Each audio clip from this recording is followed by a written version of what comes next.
नमस्कार, स्वागत है आपका हमारे अमृत विचारधारा यूट्यूब चैनल में। मित्रों, कभी कभी ज़िंदगी हमें किसी ऐसे मोड़ पर ले आती है जहाँ ना कोई उम्मीद बचती है और ना कोई रास्ता। बस रह जाता है अकेलापन, असफलता और एक सवाल, क्या यही है मेरा जीवन। ये कहानी एक ऐसे ही बेसहारा इंसान की है जो पूजा पाठ, संतों के प्रवचन और लाखों दुखों से गुजरकर अंत में एक रहस्यमयी संत की 4 बातों से अमीरी भी हासिल करता है और आत्मिक सुख की अनुभूति भी कर पाता है। लेकिन ये रास्ता उसके लिए आसान नहीं होता। उसका नाम रघु था। उसका पूरा नाम रघुनाथ था, लेकिन गांव के लोग उसे रघु कह करके बुलाया करते थे। उसके पिता की एक छोटी सी दुकान थी और दुकान से ही उसके घर का गुजारा चलता था। फिर एक दिन अचानक उसके पिता की मृत्यु हो जाती है और इस घटना ने रघु के जीवन को पूरी तरह से अस्त व्यस्त कर दिया। कुछ दिन बीतने के बाद उसकी माँ भी बीमार पड़ गई और एक दिन वो भी दुनिया छोड़कर चल बसी। रघु का एक छोटा भाई था जो पढ़ाई कर रहा था। वो भी अपनी पढ़ाई छोड़कर लोगों के खेतों में मजदूरी का काम करने लगा। गांव के कुछ लोगों ने रघु से कहा, तुम्हारे ग्रह नक्षत्र ठीक नहीं हैं, तुम्हें पूजा पाठ में अपना मन लगाना चाहिए। फिर रघु ने मंदिरों में जाकर पूजा अर्चना की, पंडितों की हर बात मानी, साधु महात्माओं के पास जाकर उनका भी आशीर्वाद लिया। लेकिन हर जगह उसे एक ही बात सुनने को मिली, धैर्य रखो, तुम्हारा समय जरूर बदलेगा। रघु लोगों की ये बातें सुन सुन करके थक चुका था। वो मन ही मन सोचता, आखिर कब बदलेगा मेरा समय। एक दिन थका हारा रघु नदी किनारे बैठा अपने विचारों में खोया हुआ था। उसी समय अचानक गांव का एक बूढ़ा आदमी आया और कहने लगा, बेटा, इस दुनिया में सुख और अमीरी वही पाता है जो खुद को बदलने की हिम्मत रखता है। पूजा पाठ तब तक बेकार है जब तक तुम खुद मेहनत करने का अर्थ नहीं समझ पाते। फिर रघु ने उसी समय निर्णय लिया कि वह दूसरे देश में जाकर खूब मेहनत करेगा, पैसा कमाएगा और कुछ बनकर दिखाएगा। फिर दूसरे ही दिन रघु ने अपना झोला लिया और एक अनजान सफ़र पर निकल पड़ा। अकेले पहाड़ियों और जंगलों से गुजरते हुए वह चला जा रहा था। अचानक रास्ते में पहाड़ियों के पास उसे एक संत दिखाई दिए। उस अजीबोगरीब संत की लंबी लंबी दाढ़ी, गहरी नीली आँखें और उनके चेहरे पर अलौकिक तेज था। रघु ने रुक करके संत को प्रणाम किया। फिर उस संत ने गंभीर स्वर में कहा, बेटा, तू जिस दौलत की तलाश में है वो तेरे ही भीतर मौजूद है, लेकिन उसे पाने के लिए तुम्हें मेरी 4 बातों का पालन करना होगा। रघु ने हंसते हुए कहा, संत महोदय, मैं अपने जीवन में सैकड़ों प्रवचन सुन सुन करके थक चुका हूँ। अब आप मुझे और प्रवचन मत सुनाइए। संत ने कहा, तो फिर जा, गरीबी और दुख जीवन के हर मोड़ पर तेरा इंतजार करते हुए तुझे मिलते रहेंगे। संत की बात सुनकर रघु थोड़ा रुका और बोला, कहिए कौन सी वो 4 बातें हैं जिसका पालन करने से मैं अमीर बन सकता हूँ। फिर उस संत ने रघु को 4 बातें बताई।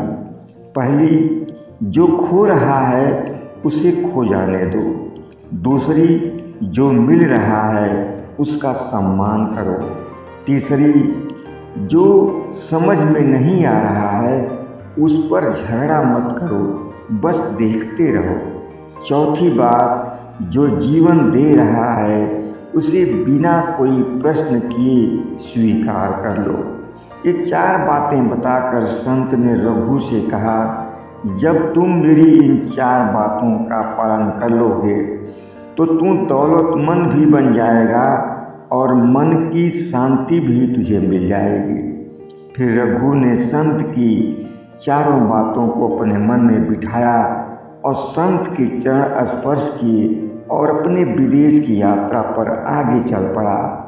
फिर विदेश में पहुंचकर वह मेहनत मजदूरी करने लगा। कई बार लोगों ने उसे धोखा दिया, उसका मेहनत से कमाया हुआ धन लोगों ने लूट लिया और कई कई रातों को उसे खाली पेट भूखे सोना पड़ा। तमाम परेशानियां झेलते हुए एक बार उसका मन हुआ कि क्यों न मैं वापस अपने गांव लौट जाऊं। लेकिन फिर उसे संत की बताई पहली बात याद आई कि जो खो रहा है उसे खोने दो। फिर रघु ने अपने साथ बीती हुई सारी बातों को छोड़कर आगे बढ़ने का निर्णय लिया। उसे होटल में एक वेटर का काम मिल गया। तनख्वाह थोड़ी कम थी लेकिन खाने के लिए भरपेट खाना मिल जाता था। जहां दूसरे मजदूर हमेशा शिकायत करते थे कि इतनी कम पैसों में इतनी ढेर सारी मेहनत, लेकिन रघु हर रोज ईश्वर का धन्यवाद करता और उत्साहपूर्वक अपना काम करता रहा। एक दिन होटल के मालिक ने नोटिस किया कि यह लड़का बाकी लड़कों से बिल्कुल अलग है। फिर रघु को उसने किचन का सुपरवाइज़र बना दिया। सुपरवाइज़र का काम करते हुए कई बार उसके सामने ऐसे हालात बने जो उसे समझ में ही नहीं आते कि इन हालातों में वह क्या करे। कभी दोस्तों ने उसे धोखा दे दिया तो कभी मालिक ने उसे डांट दिया और कभी किसी ने झूठा इल्ज़ाम लगाया। पहले तो वह छोटी छोटी बातें लेकर लोगों से झगड़ पड़ता था, लेकिन अब वह सिर्फ अपने साथ घटने वाली हर घटना को सिर्फ तटस्थ होकर के देखता रहता। धीरे धीरे अब उसे समझ में आ गया था कि हर चीज़ को समझना ज़रूरी नहीं, समय खुद जवाब देता है। और रघु को अब लगने लगा कि उसके जीवन में सब कुछ धीरे धीरे ठीक हो जाएगा। लेकिन फिर एक दिन होटल में आग लग गई और सब कुछ जलकर ख़त्म हो गया। रघु को लगा कि अब उसके जीवन में कुछ नहीं होने वाला, अब सब कुछ खत्म हो चुका है। लेकिन फिर उसे अचानक उस संत की बताई चौथी बात भी याद आई कि जो जीवन दे रहा है उसे बिना कोई प्रश्न किए स्वीकार करो। फिर रघु ने अपने जीवन की इस चुनौती को भी स्वीकार किया और उसने अपने अनुभव के बल पर खुद का एक छोटा सा ढाबा खोल लिया। उसने बेहतर से बेहतर सेवाएं देनी शुरू की। फिर धीरे धीरे उसका ढाबा चलने लगा। फिर एक दिन एक विदेशी ग्राहक उसके ढाबे पर आया और रघु के ढाबे का खाना खाकर वो बहुत प्रसन्न हुआ और उसने रघु से अपने देश में फूड चेन खोलने का ऑफर दिया और रघु को फूड चेन खोलने की पूरी प्रक्रिया भी समझाई। फिर रघु ने अपने मेहनत से दूसरे देश में अपनी शाखाएं खोलनी शुरू की और कुछ ही वर्षों में उसने 4 देशों में अपने धंधे की शाखाएं खोल लीं और अगले 10 वर्षों में वह करोड़पति बन चुका था। अब उसे लोग रघु नहीं बल्कि रघुनाथ का करके बुलाने लगे थे। फिर एक दिन उसे अपने गांव की याद आई। फिर वह वापस अपने गांव उसी रास्ते से जाने लगा जिस राह पर उसे वह संत मिले थे, जिन्होंने 4 अमूल्य बातें रघु को बताई थीं। वहां जाकर रघु को मालूम हुआ कि वह संत अब इस दुनिया में नहीं है, लेकिन उनकी बताई हुई 4 बातें रघु अपने जीवन में कभी नहीं भूला। रघु को अब अच्छी तरह से समझ में आ चुका था कि धर्म, पूजा और प्रवचन ये सभी सिर्फ दिशा दिखाते हैं, लेकिन उस पर चलना हमें खुद होता है। और जब हम जीवन से युद्ध करना छोड़कर उसे समझना शुरू कर देते हैं तो जीवन हमें इतना कुछ देता है जिसकी हमने जीवन में कल्पना भी नहीं की होती है। ये प्रेरणादायक कहानी अपने पीछे 3 प्रश्न छोड़ जाती है। पहला, क्या आपने कभी किसी बात को छोड़ा है क्योंकि वह आपके समझ में नहीं आ रही थी? दूसरी, क्या आप उस चीज़ का सम्मान कर रहे हैं जो आपके पास अभी मौजूद है?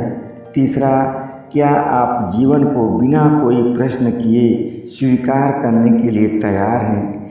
उम्मीद है ये प्रेरणादायक कहानी आपको ज़रूर पसंद आएगी। अगर पसंद आए तो चैनल को सब्सक्राइब और वीडियो को लाइक भी करिएगा। बहुत बहुत धन्यवाद।